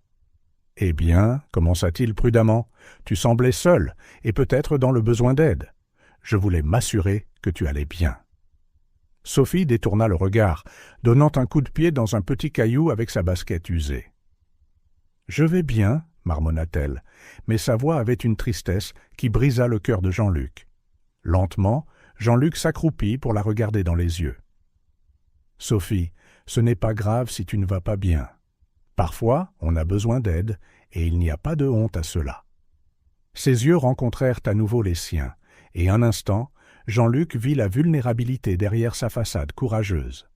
« Tu veux vraiment m'aider ?»« Oui, » répondit Jean-Luc sans hésitation. « Vraiment beaucoup. » Sophie sembla peser cela un moment, son petit visage un masque d'émotions contradictoires. Finalement, elle parla. « Parfois c'est dur. Maman travaille beaucoup et on n'a pas toujours assez à manger. » Jean-Luc sentit son cœur se contracter. La pauvreté qu'il soupçonnait était réelle, et l'entendre confirmé par une voix si jeune était douloureux. « Je comprends, » dit-il doucement. « Où est ta maman maintenant, Sophie ?»« Elle ramasse des cartons, » répondit Sophie, sa voix basse et légèrement honteuse. Jean-Luc hocha la tête avec sympathie, luttant pour garder son calme face à la dure réalité de Sophie. « Sophie, penses-tu que tu pourrais m'emmener la voir ? J'aimerais vraiment parler à ta maman, voir comment je peux vous aider toutes les deux. » Sophie hésita, se mordant nerveusement la lèvre inférieure. « Je ne sais pas. Maman dit toujours de ne pas parler aux inconnus, ni de les ramener à la maison. » « Ta maman a raison de dire ça, » approuva Jean-Luc. « C'est très important d'être prudent, mais je te promets que je veux seulement aider. Peut-être qu'on peut trouver ta maman ensemble. » Sophie considéra la proposition un long moment, ses yeux étudiant attentivement Jean-Luc, comme pour essayer de déterminer s'il était digne de confiance. Finalement, elle fit un petit signe de tête. « D'accord. Mais si maman dit que tu dois partir, tu le feras, hein ? » « Absolument, » promit Jean-Luc en se relevant lentement. « Je respecterai entièrement les souhaits de ta maman. » Sophie jeta un coup d'œil au ciel, remarquant que le soleil commençait à se coucher. « Il se fait tard. Maman devrait être sur le chemin du retour maintenant. Elle rentre généralement vers cette heure-ci. » Jean-Luc sentit un mélange d'anxiété et d'espoir. « Je vois. Penses-tu qu'on peut y aller, là où ta maman travaille ?» Sophie hésita de nouveau, puis hocha lentement la tête. « D'accord. C'est dans le quartier où on habite. Pas très loin d'ici. »« Merci, Sophie, » dit Jean-Luc, sa voix remplie de gratitude. « Cela signifie beaucoup pour moi. Je te promets d'être respectueux et prudent. » Avec un dernier regard hésitant, Sophie commença à marcher, Jean-Luc la suivant à une courte distance. Ils quittèrent le parc et se dirigèrent dans les rues de la ville, vers le quartier où vivaient Sophie et sa mère. En marchant, Jean-Luc ressentit un tourbillon d'émotions, le soulagement d'avoir enfin trouvé Sophie, l'anxiété de ce qui l'attendait et une profonde tristesse pour la vie difficile que cette petite fille, si semblable à son Élise, endurait. Jean-Luc savait que ce qui allait se passer pourrait tout changer. Pour Sophie, pour Élise, pour lui-même. Alors qu'ils approchèrent du quartier de Sophie, il se prépara à ce qui pourrait être la rencontre la plus importante de sa vie, celle qui révélerait enfin la vérité sur Sophie et altérerait potentiellement de nombreuses vies pour toujours. Le soleil commençait à se coucher, alors que Jean-Luc et Sophie quittaient le parc, baignant la ville d'un crépuscule doré. Les larges rues bien entretenues du centre-ville cédèrent progressivement la place à des routes plus étroites et plus négligées à mesure qu'ils approchaient du quartier de Sophie. Jean-Luc observait la petite silhouette devant lui, remarquant comment Sophie naviguait dans les rues avec une familiarité qui contrastait vivement avec son apparence fragile. Elle se retournait de temps en temps vers lui, comme pour confirmer qu'il était toujours là, ses yeux un mélange de prudence et de curiosité. « Sophie !» dit doucement Jean-Luc, rompant le silence entre eux. « Tu ressembles tellement à ma fille, Élise. » Sophie ralentit le pas, permettant à Jean-Luc de marcher à ses côtés. « La fille sur la balançoire ?» demanda-t-elle, sa voix un mélange d'intérêt et d'hésitation. Jean-Luc hocha la tête, un doux sourire sur son visage. « Oui, exactement. Vous avez le même âge, tu savais ?» Les yeux de Sophie s'écarquillèrent légèrement. « Vraiment ? Et elle est comment ?» Jean-Luc sentit son cœur se serrer à la question. Comment décrire Élise sans que Sophie se sente délaissée ou envieuse? Il choisit ses mots avec soin. « Eh bien, elle a les cheveux blonds, tout comme toi, » commença-t-il, « et les mêmes yeux bleus vifs. En fait, quand tu es apparu au parc ce jour-là, j'ai été choqué de voir à quel point vous vous ressembliez. » Sophie absorba cela tranquillement, son jeune visage plissé en concentration. « Est-ce qu'elle aime jouer au parc ?» demanda-t-elle finalement. Jean-Luc sourit. « Oh oui, elle adore les balançoires, tout comme tu semblais les aimer ce jour-là. » En marchant, Jean-Luc nota les changements dans leur environnement. Les bâtiments semblaient plus usés, les trottoirs plus fissurés. Des enfants jouaient dans la rue avec des jouets de fortune, observant curieusement les deux étrangers. « Où habite Élise ?» demanda Sophie, sa voix portant une pointe d'anxiété. Jean-Luc hésita, conscient de la disparité entre la vie des deux filles. « Nous habitons dans un grand hôtel particulier près du centre-ville, » répondit-il honnêtement, mais prudemment. Sophie hocha la tête, ses yeux dérivant sur les bâtiments délabrés qui les entouraient. « Ça doit être bien, » murmura-t-elle presque pour elle-même. Jean-Luc sentit son cœur se serrer à nouveau. Le contraste entre le monde d'Élise et celui de Sophie était maintenant douloureusement clair. Alors que sa fille jouissait d'une chambre spacieuse pleine de jouets, Sophie partageait probablement un espace exigu avec sa mère. « Sophie, » dit doucement Jean-Luc, « aimerais-tu rencontrer Élise un jour ?» La fille s'arrêta brusquement, se tournant pour regarder Jean-Luc avec un mélange d'espoir et de peur. « Je peux ?»« Bien sûr que tu peux, » répondit Jean-Luc avec un sourire encourageant. « Je suis sûr qu'elle adorerait te rencontrer aussi. » Sophie sembla se débattre avec une tempête d'émotions. « Mais et si elle ne m'aime pas? Et si elle pense que je suis différente ?» Jean-Luc s'agenouilla, la regardant dans les yeux. « Sophie, écoute. Élise a un cœur immense. Elle ne se soucie pas de choses comme les vêtements ou l'endroit où quelqu'un vit. Elle veut juste des amis et s'amuser. N'est-ce pas ce que tu veux aussi ?» Sophie hocha lentement la tête, un petit sourire se formant sur ses lèvres. Poursuivant leur marche, Jean-Luc regarda Sophie avec de nouveaux yeux. Malgré ces circonstances difficiles, il y avait en elle une résilience qui l'impressionnait. Il se demanda comment cela aurait été si elle et Élise avaient grandi ensemble, comme des sœurs. Alors qu'il s'enfonçait plus profondément dans le quartier de Sophie, la détermination de Jean-Luc grandit. Peu importe ce qu'il découvrirait, il s'engageait à aider cet enfant. Le contraste saisissant entre la vie de Sophie et celle d'Élise était un puissant rappel des privilèges dont jouissait sa fille et de la responsabilité qui en découlait. Finalement, Sophie désigna un bâtiment délabré plus loin. « C'est là qu'on habite ?» dit-elle, sa voix un mélange de fierté et de honte. Jean-Luc prit une profonde inspiration, se préparant à ce qui l'attendait. Ils étaient sur le point de tourner un coin, au propre comme au figuré. Quoi qu'il arrive ensuite, il savait que sa vie et celle de Sophie et d'Élise ne seraient plus jamais les mêmes. « Tu es prête ?» demanda-t-il doucement à Sophie.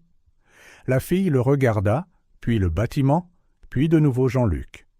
Avec un courage dépassant ses années, elle hocha la tête.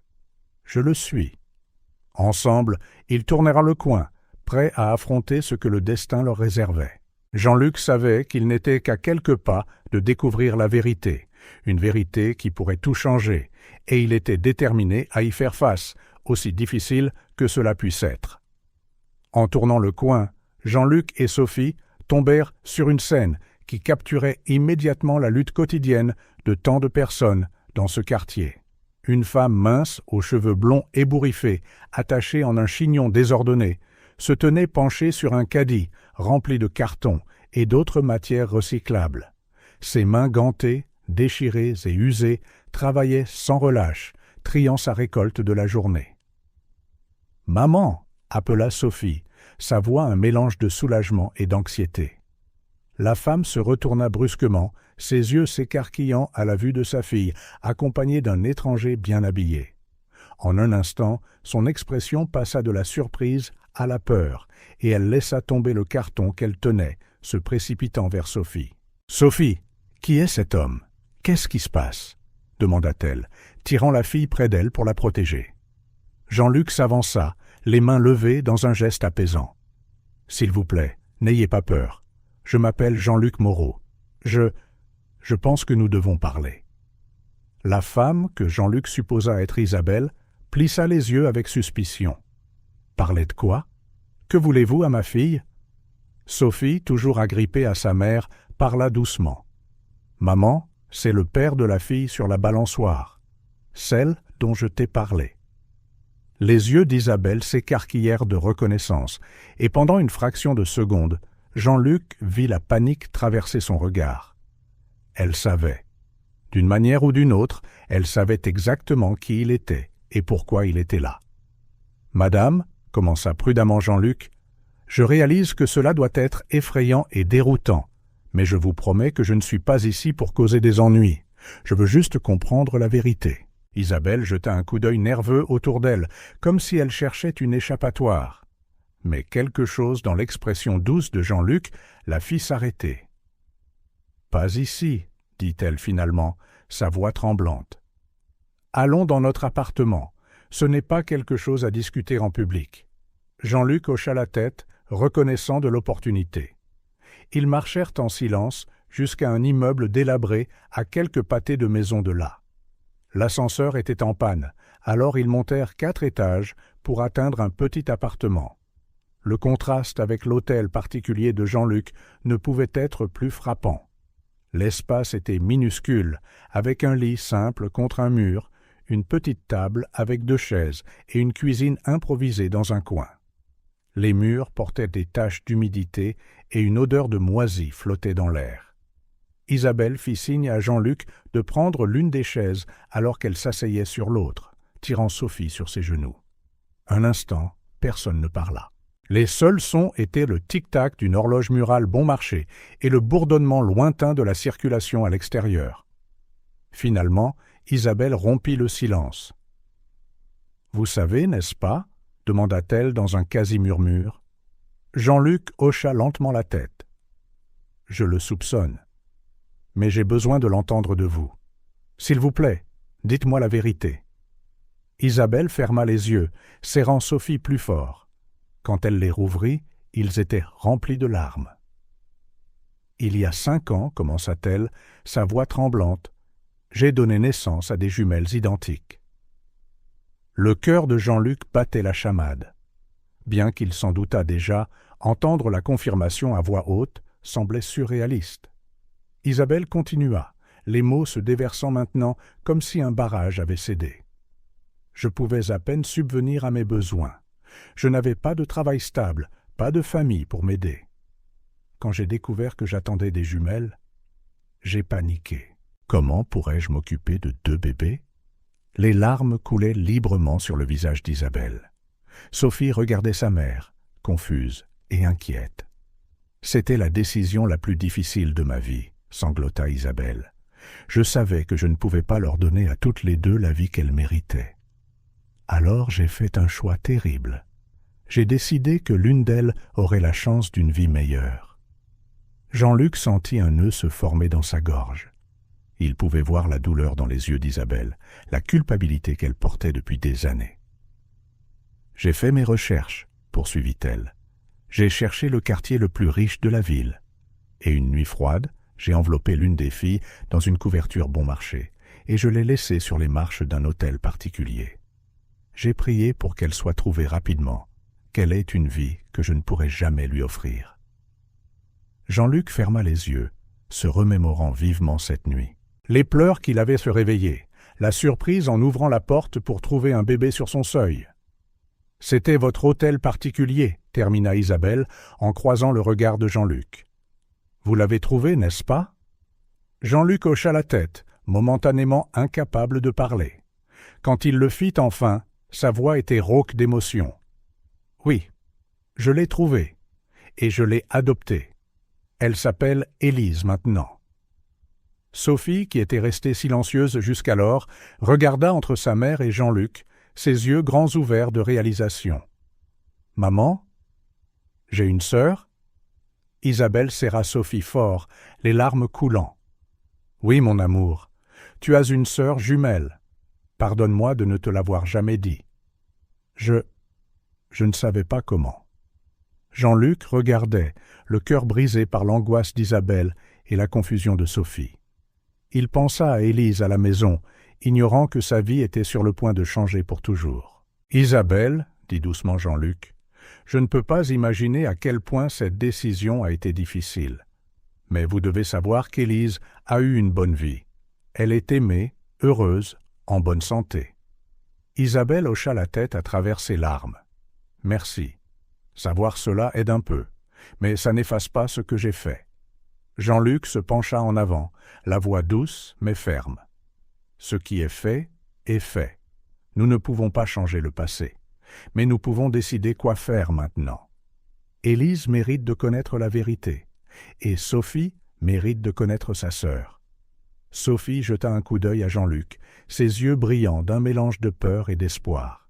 « Je peux vraiment rencontrer ma sœur ? » « Bien sûr que tu peux, ma chérie, » répondit Jean-Luc avec un sourire aimable. « En fait, je pense qu'il est temps que cette famille soit réunie. » Isabelle parut terrifiée à cette idée. « Mais, et si Élise nous déteste, et si elle ne veut rien avoir à faire avec nous ?» Jean-Luc secoua la tête. « Je connais ma fille. Elle a un grand cœur. Ce sera un choc, bien sûr, mais je suis sûr qu'elle voudra vous rencontrer toutes les deux. » Il fit une pause, jetant un coup d'œil autour du petit appartement. « Et Isabelle, je veux que vous sachiez que je suis là pour aider, pas seulement pour réunir les filles, mais avec tout ce dont vous pourriez avoir besoin. » Isabelle ouvrit la bouche pour protester, mais Jean-Luc leva la main. « Ce n'est pas de la charité. C'est ce qui est juste. Ces filles sont sœurs. Elles méritent la chance de grandir ensemble, de se connaître. » Le silence s'installa dans le petit appartement alors que chacun absorbait la gravité du moment. Une famille déchirée par des circonstances désespérées était sur le point de se réunir. Il y aurait des défis, des émotions intenses, des questions douloureuses. Mais en regardant Sophie, en voyant le reflet d'Élise dans ses yeux pleins d'espoir, Jean-Luc savait que cela en valait la peine. Ce n'était que le début d'un nouveau voyage, un voyage de guérison, de réconciliation, et par-dessus tout, d'amour. « Alors, dit-il doucement, vous êtes prête à rencontrer Élise ?» Le soleil était déjà couché lorsque Jean-Luc quitta le minuscule appartement d'Isabelle et Sophie, l'esprit submergé d'émotions et de pensées. Les révélations de la journée pesaient lourdement sur son cœur, et il ne pouvait se défaire de l'image du contraste saisissant entre la vie d'Élise et celle de sa sœur jumelle, nouvellement découverte. En retournant à son hôtel particulier, Jean-Luc ne pouvait cesser de penser à Sophie et Isabelle. Cet appartement exigu et délabré, la lutte quotidienne d'Isabelle pour mettre de la nourriture sur la table, l'enfance que Sophie manquait. Tout cela le hantait. Comment pouvait-il retourner dans son monde de luxe en sachant que la jumelle d'Élise vivait ainsi? Quand il arriva à la maison, Élise dormait déjà. Il se glissa silencieusement dans sa chambre, observant sa fille sommeiller. La chambre spacieuse, pleine de jouets et de confort, semblait presque obscène maintenant, connaissant les conditions dans lesquelles vivait Sophie. Cette nuit-là, Jean-Luc dormit à peine. Il passa des heures dans son bureau, faisant des recherches, des calculs, rédigeant des plans. Au lever du soleil, il avait pris une décision. Il ne pouvait pas changer le passé, mais il pouvait faire quelque chose pour l'avenir. Après avoir déposé Élise à l'école, Jean-Luc retourna dans le quartier d'Isabelle. Le contraste entre les deux mondes semblait encore plus frappant à la lumière du jour. Il monta les marches détériorées de son immeuble, le cœur battant dans sa poitrine. Isabelle ouvrit la porte, l'air épuisé et appréhensif. Sophie jeta un coup d'œil curieux de derrière elle. « Monsieur Moreau ?» dit Isabelle, surprise. « Je ne vous attendais pas si tôt. »« S'il vous plaît, appelez-moi Jean-Luc » répondit-il avec un doux sourire. « Puis-je entrer ? Il y a quelque chose d'important dont j'aimerais discuter avec vous. » Isabelle hésita un instant avant d'ouvrir plus grand la porte, permettant à Jean-Luc d'entrer. Le petit appartement semblait encore plus petit à la lumière du jour. « Sophie, ma chérie, » dit Isabelle, « pourquoi n'irais-tu pas jouer dans le couloir un petit moment ? J'ai besoin de parler à monsieur Jean-Luc. » Sophie hocha la tête, jetant un dernier regard curieux à Jean-Luc avant de sortir. Une fois seul, Jean-Luc alla droit au but. « Isabelle, j'ai passé la nuit à penser à tout. À Sophie, à Élise, à vous. Et je suis arrivé à une conclusion. Je ne peux pas, en bonne conscience, laisser cette situation continuer ainsi. » Isabelle se raidit, ses yeux se remplissant de peur. « Vous n'allez pas m'enlever Sophie, n'est-ce pas ?»« Non !» s'exclama Jean-Luc, réalisant comment ces mots pouvaient sonner. « Non, pas du tout. Ce que je veux dire, c'est que je ne peux pas vous laisser, vous et Sophie, continuer à vivre dans ces conditions. Pas quand j'ai les moyens d'aider. » Isabelle se détendit légèrement, bien qu'elle ait toujours l'air méfiante. « Que voulez-vous dire ?» Jean-Luc prit une profonde inspiration. « Je veux vous proposer un plan pour améliorer votre situation de vie et garantir que Sophie et Élise puissent grandir proches l'une de l'autre, comme des sœurs le devraient. » Il exposa ensuite le plan qu'il avait élaboré pendant la nuit. Il proposa de louer un appartement décent pour Isabelle et Sophie dans un quartier sûr, près de sa propre maison. Il proposa de couvrir l'éducation de Sophie, lui donnant les mêmes opportunités qu'Élise. De plus, il offrit d'aider Isabelle à trouver un emploi stable, peut-être dans sa propre entreprise. Et pour les factures médicales, la nourriture, les vêtements, tout sera couvert, conclut Jean-Luc. Je veux m'assurer que vous et Sophie ayez une vie confortable et sûre. Isabelle écoutait en silence, les larmes montant à ses yeux. Quand Jean-Luc eut terminé, elle secoua la tête, l'air stupéfait. « C'est très gentil de votre part, Jean-Luc, mais je ne peux pas accepter tout ça. C'est trop. Nous nous sommes débrouillés seuls jusqu'à présent. Nous pouvons continuer. » Jean-Luc interrompit doucement. « Isabelle, s'il vous plaît, réfléchissez bien. Je ne vous offre pas cela par pitié ou par charité. Je le fais parce que Sophie est la sœur d'Élise. Elles sont de la même famille, et la famille prend soin les uns des autres. » Il fit une pause, choisissant ses prochains mots avec soin. « De plus, pensez à Sophie. Elle mérite la chance de connaître sa sœur, d'avoir une enfance heureuse et saine. Et vous méritez la tranquillité d'esprit qui vient du fait de savoir que votre fille est en sécurité et prise en charge. » Isabelle se mordit la lèvre, clairement partagée. « Mais, et si ça ne marche pas? Si Élise ne nous aime pas? Ou si vous changez d'avis ?» Jean-Luc sourit doucement. « Élise a un cœur immense. Je suis sûr qu'elle adorera apprendre à connaître Sophie et vous. Quant à moi, changer d'avis, nous pouvons rédiger un accord légal si cela vous rassure. Mais je vous le promets, Isabelle, ce n'est pas un caprice. C'est un engagement que je suis prête à tenir sur le long terme. » Isabelle resta silencieuse un long moment, des larmes coulant silencieusement sur ses joues. Finalement, elle parla, sa voix tremblante. « Pourquoi faites-vous tout ça ?» Jean-Luc sentit ses propres yeux s'embuer. « Parce que quand je regarde Sophie, je vois Élise. Je vois la chance que le destin nous a donnée de réparer quelque chose qui a été déchiré il y a si longtemps. Et parce que je crois que chaque enfant mérite une chance équitable dans la vie. » Il fit une pause, essuyant une larme. « De plus, Isabelle, vous avez pris une décision incroyablement difficile il y a 5 ans, motivée par l'amour et le désir de donner à l'une de vos filles une vie meilleure. Maintenant, nous avons la chance de donner aux 2 filles cette vie meilleure. » Isabelle se couvrit le visage de ses mains, sanglotant silencieusement. Jean-Luc attendit patiemment, lui donnant le temps de tout traiter. Finalement, elle baissa les mains, ses yeux rouges mais déterminés. « D'accord, » dit-elle doucement. « D'accord. Essayons. Pour Sophie, pour Élise, pour notre famille. » Jean-Luc sentit un immense soulagement l'envahir. Il tendit la main, qu'Isabelle prit avec hésitation. « Merci, Isabelle.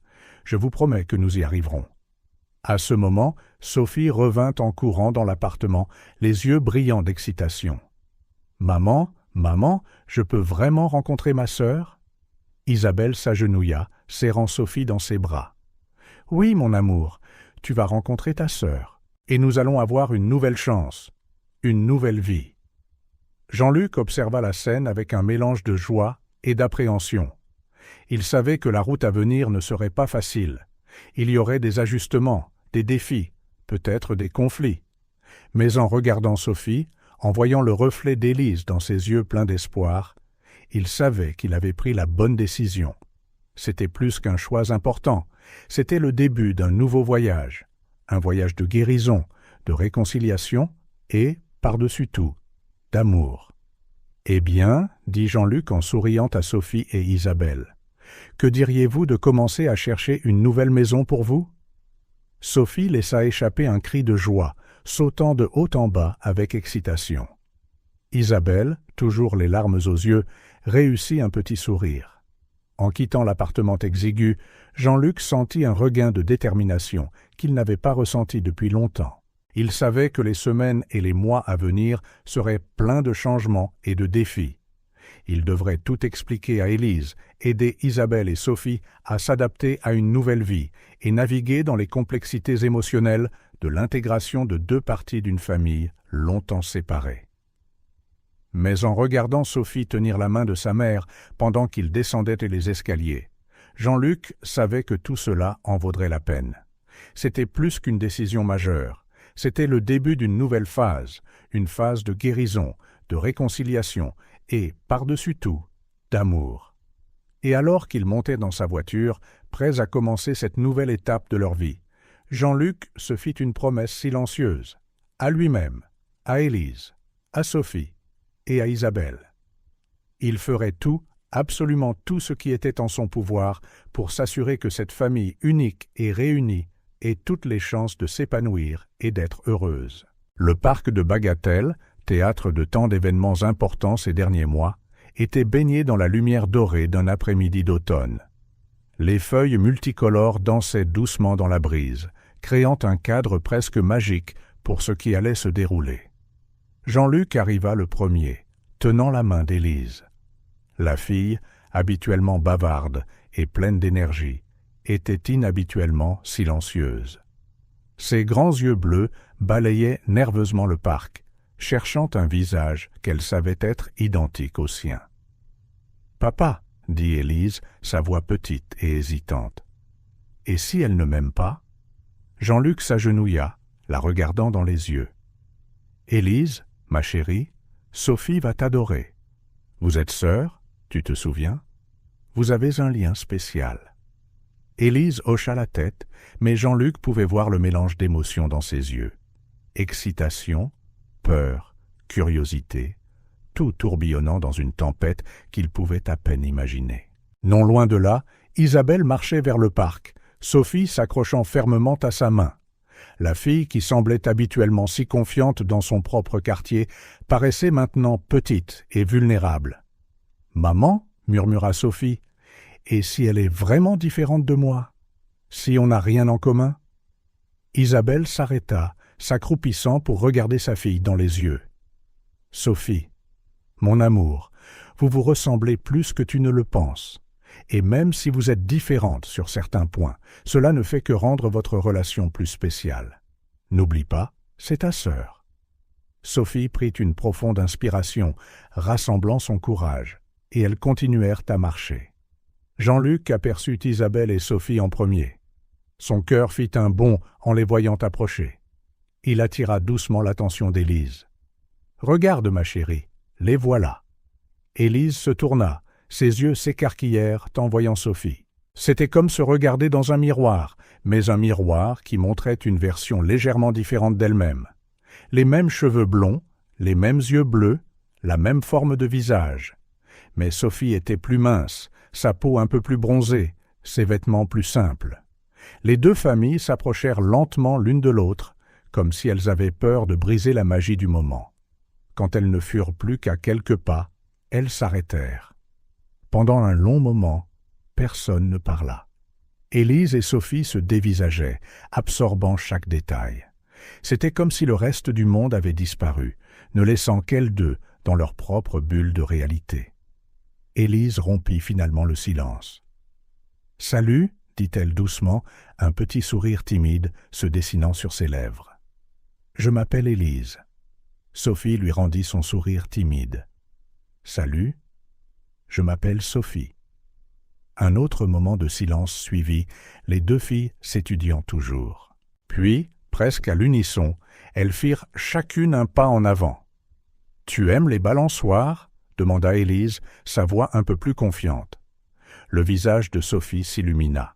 « J'adore les balançoires. Moi aussi !» s'exclama Élise, son excitation grandissant. « Tu veux aller jouer ?» Sophie jeta un coup d'œil à Isabelle, qui hocha la tête en signe d'encouragement. « Vas-y, ma chérie, amuse-toi bien. » Les deux filles coururent vers les balançoires, laissant Jean-Luc et Isabelle derrière, tous deux observant avec un tourbillon d'émotions. « Elles ont l'air de bien s'entendre, » commenta Isabelle, sa voix tremblant d'émotion. Jean-Luc hocha la tête, sentant une boule dans sa gorge. Oui, en effet, sur les balançoires, Élise et Sophie discutaient avec enthousiasme, alors qu'elles s'envolaient de plus en plus haut. « Quelle est ta couleur préférée ?» demanda Élise. « Le bleu, » répondit Sophie. « Et toi ?»« Le violet, » dit Élise en riant. « Mais le bleu est ma deuxième couleur préférée. » Les questions et les réponses fusaient facilement entre elles, alors qu'elles découvraient à la fois leurs similitudes et leurs différences. Toutes deux aimaient la glace à la fraise, bien que Sophie préfère le jeu du loup, tandis qu'Élise aimait cache-cache. Toutes deux aimaient dessiner, mais Élise aimait esquisser des animaux, tandis que Sophie préférait les paysages. Jean-Luc et Isabelle s'assirent sur un banc voisin, regardant les filles interagir. « C'est incroyable, » murmura Isabelle. « C'est comme si elles s'étaient toujours connues. » Jean-Luc sourit, sentant une vague d'émotion. « Je pense que d'une certaine manière, c'est le cas, même sans le savoir. » Après un certain temps sur les balançoires, les filles décidèrent d'explorer le reste du parc. Elles grimpèrent ensemble sur le toboggan, descendant en poussant des cris de joie. Puis, elles se dirigèrent vers le bac à sable, où elles commencèrent à construire un château de sable élaboré. « Regarde, maman !» cria Sophie en montrant la tour qu'elle et Élise avaient construite. « On a fait un château !» Isabelle sourit, leur faisant un signe de la main. « Il est magnifique, mes chéris !» Élise attira ensuite Sophie par la main. « Viens, on va faire des colliers de fleurs. » Elles coururent vers une parcelle d'herbe où elles cueillirent des marguerites et des pissenlits. Assises par terre, elles tressèrent les fleurs en colliers colorés l'une pour l'autre. Jean-Luc regardait, émerveillé de la facilité avec laquelle les filles s'étaient liées. C'était comme si l'univers corrigeait une erreur, réunissant deux moitiés d'un tout qui n'aurait jamais dû être séparées. « Elles sont si semblables, » remarqua-t-il à Isabelle. Pas seulement en apparence, mais dans leurs gestes, leur façon de rire. Isabelle hocha la tête, des larmes brillant dans ses yeux. Oui, c'est comme si elle rattrapait le temps perdu. Au fil de l'après-midi, le lien entre Élise et Sophie ne sembla que se renforcer. Elles partageaient des secrets, riaient de blagues que seules elles comprenaient, et semblaient parfois communiquer d'un simple regard. À un moment donné, Élise demanda à Sophie « As-tu déjà eu l'impression qu'il manquait quelque chose, même si tu ne savais pas quoi ?» Sophie hocha la tête solennellement. « Oui, beaucoup, surtout quand je voyais d'autres enfants avec leurs frères et sœurs. » Élise sourit, prenant la main de Sophie. « Eh bien, maintenant, il ne manque plus, n'est-ce pas ?» Sophie sourit en retour, serrant la main d'Élise. « Non, maintenant, c'est complet. » Jean-Luc et Isabelle échangèrent des regards émus, tous deux sentant l'ampleur et la beauté du moment. Quand le soleil commença à se coucher, peignant le ciel de teintes oranges et roses, Jean-Luc et Isabelle appelèrent les filles. « Il se fait tard, mes chéris, » dit doucement Isabelle. « Nous devons y aller. » Les filles se regardèrent, un éclair de panique traversant leur visage. « Mais on se reverra, n'est-ce pas ?» demanda Élise avec anxiété. Jean-Luc s'agenouilla, souriant aux deux. « Bien sûr. En fait, nous avons une surprise pour vous deux. » Sophie et Élise se rapprochèrent, curieuses.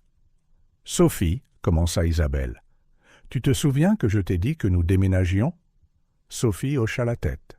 « Eh bien, » continua Jean-Luc, « vous allez habiter très près, donc vous pourrez vous voir quand vous le voudrez. » Les visages des filles s'illuminèrent de sourires radieux et assortis. « Vraiment ?» demandèrent-elles à l'unisson, faisant éclater de rire les adultes. « Vraiment » confirma Isabelle. « Nous allons être voisines. » Élise et Sophie se prirent dans les bras, sautant de joie. La scène réchauffa les cœurs de Jean-Luc et d'Isabelle, un témoignage visible du lien indéfectible entre les sœurs. Alors qu'ils se préparaient à partir, les filles échangèrent un dernier câlin serré. « À demain, ma sœur » dit Élise, sa voix remplie d'affection. « À demain, ma sœur » fit écho Sophie, ses yeux brillants de bonheur. Jean-Luc et Isabelle observèrent la scène avec un mélange de joie et d'émotion.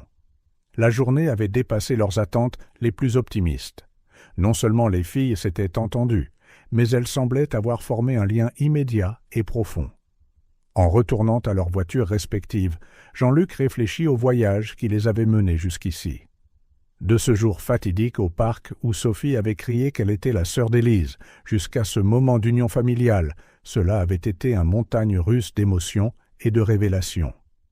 En regardant Élise, qui faisait encore des signes d'adieu excités à Sophie, Jean-Luc ressentit une vague de gratitude. Gratitude pour le destin qui avait réuni cette famille, gratitude pour la résilience d'Isabelle, pour la douceur de Sophie, et pour le cœur ouvert et aimant d'Élise. Isabelle, de son côté, sentit comme si un énorme fardeau avait été levé de ses épaules.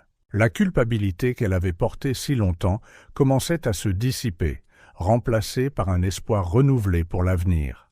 Alors que le ciel s'assombrissait et que les premières étoiles apparaissaient, deux familles quittèrent le parc, non pas comme des étrangers réunis par des circonstances extraordinaires, mais comme une seule famille, unie par l'amour et par le lien indéfectible entre deux sœurs qui s'étaient enfin retrouvées.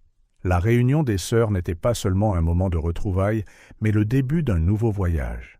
Un voyage de découverte, de croissance commune, de rattrapage du temps perdu. Et alors qu'Élise et Sophie s'endormaient dans leurs lits respectifs cette nuit-là, toutes deux rêvant de leur nouvelle sœur et des aventures qu'elles partageraient.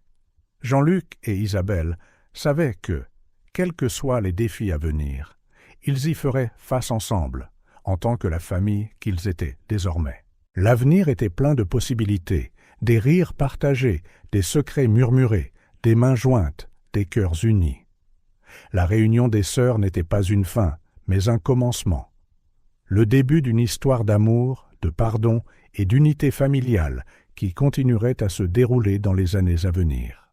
Les semaines qui suivirent cette journée au parc furent un tourbillon d'activités et d'émotions pour la nouvelle famille réunie.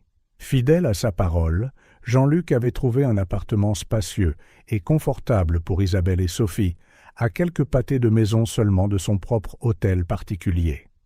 Le jour du déménagement arriva un samedi ensoleillé.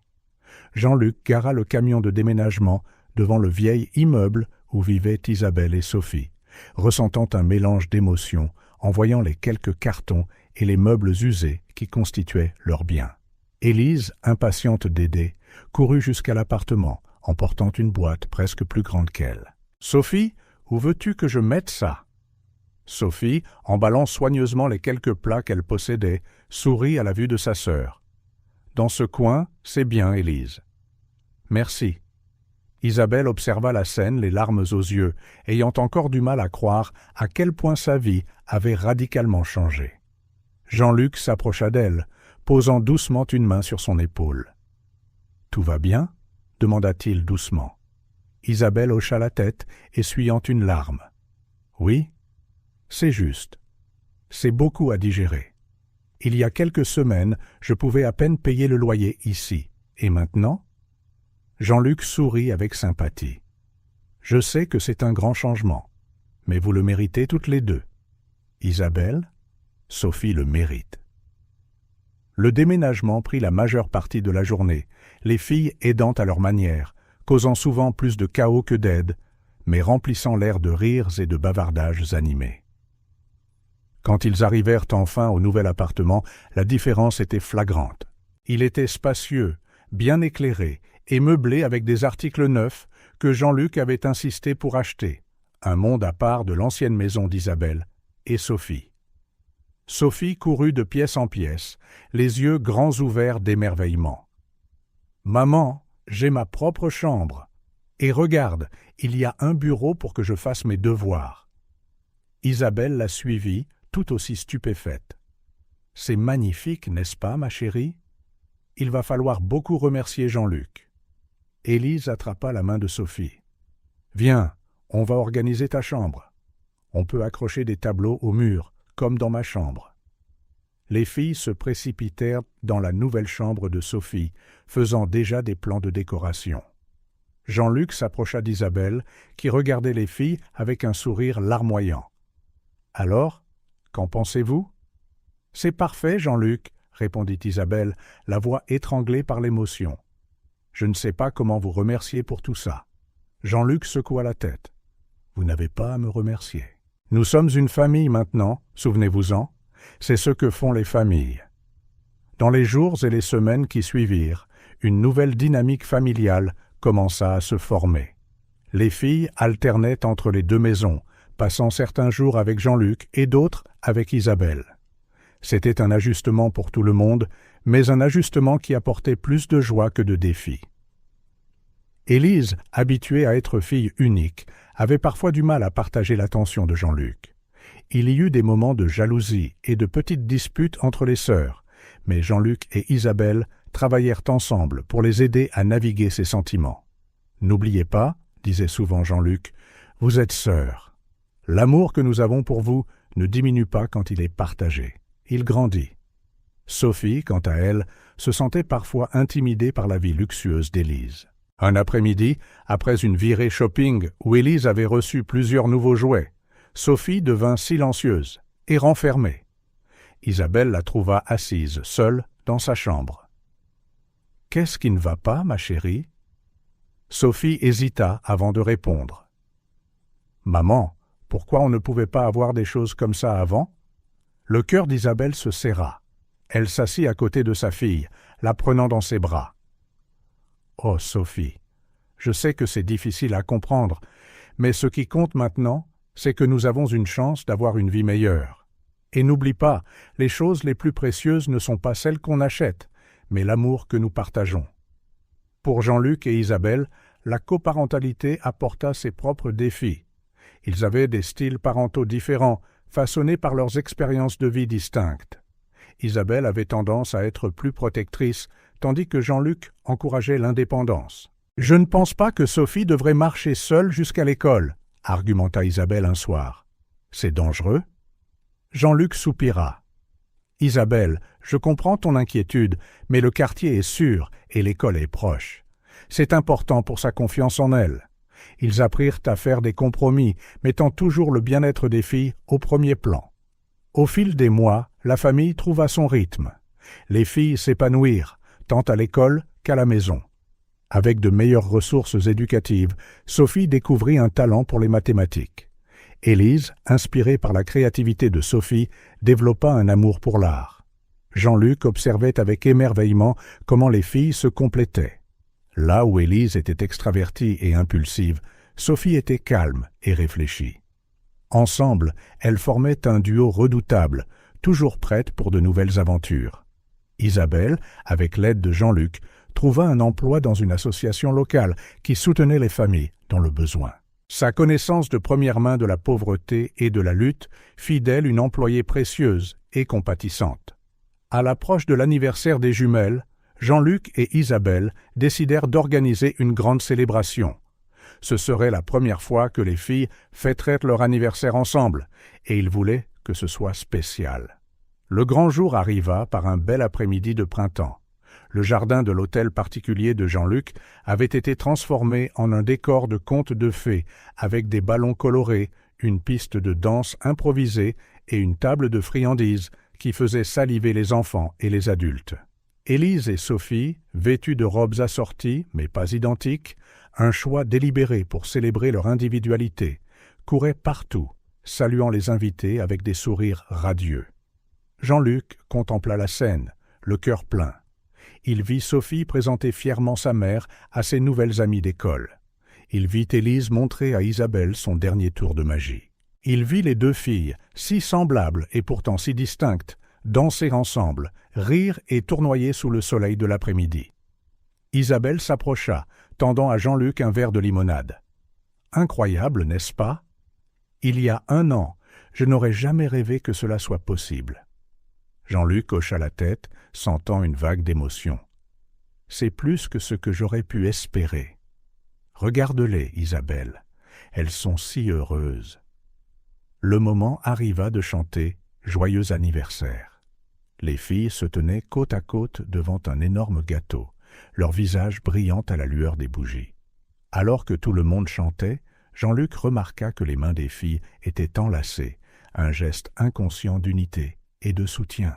« Faites un vœu !» cria quelqu'un à la fin de la chanson. Élise et Sophie se regardèrent, sourirent et soufflèrent les bougies ensemble.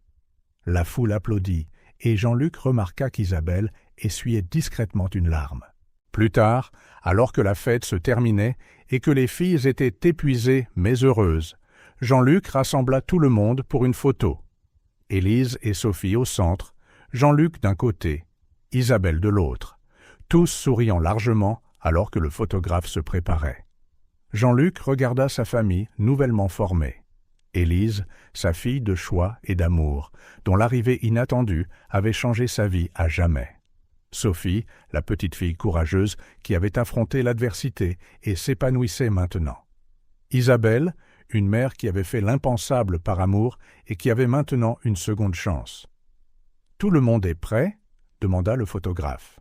« Tout le monde est prêt », répondit Jean-Luc, la voix épaisse d'émotion.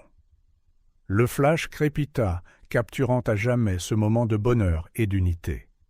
Une famille que le destin avait séparée et que l'amour avait réunie. Cette nuit-là, après que tous les invités soient partis et que les filles se soient endormies, Sophie dans la chambre d'Élise, toutes deux blotties l'une contre l'autre comme des chiots, Jean-Luc et Isabelle s'assirent sur la véranda, contemplant les étoiles. « Tu sais, » dit doucement Jean-Luc, « quand j'ai trouvé Élise cette nuit-là, il y a 6 ans, j'ai pensé que ma vie avait changé pour toujours. Et c'était le cas. Mais je n'avais aucune idée que ce n'était que le début de quelque chose d'encore plus grand. » Isabelle hocha la tête, ses yeux brillant de larmes non versées. « J'ai passé si longtemps à regretter cette décision, Jean-Luc, tant de nuits blanches à me demander si j'avais fait ce qu'il fallait. Et maintenant, je vois que, d'une manière ou d'une autre, tout s'est passé comme il se devait. » Jean-Luc prit la main d'Isabelle, la serrant doucement. « Le passé nous a amenés ici, mais c'est l'avenir qui compte maintenant. Un avenir que nous construirons ensemble pour nos filles. » Isabelle sourit, rendant sa pression.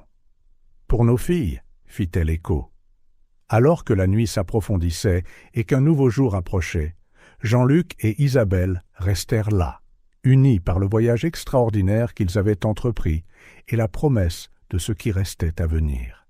À l'étage, Élise et Sophie dormaient paisiblement, leurs rêves remplis d'aventures partagées et d'amour sororal. C'était vraiment un nouveau commencement. Une histoire de famille qui ne faisait que s'écrire, débordant de possibilités, de défis et, par-dessus tout, d'amour. Un amour qui transcendait le sang, surmontait l'adversité et promettait un avenir radieux pour eux tous. Et ainsi, sous le ciel étoilé de Neuilly-sur-Seine, une famille autrefois déchirée par le destin et réunie par l'amour, se reposait, prête à affronter tout ce que demain pourrait apporter, ensemble.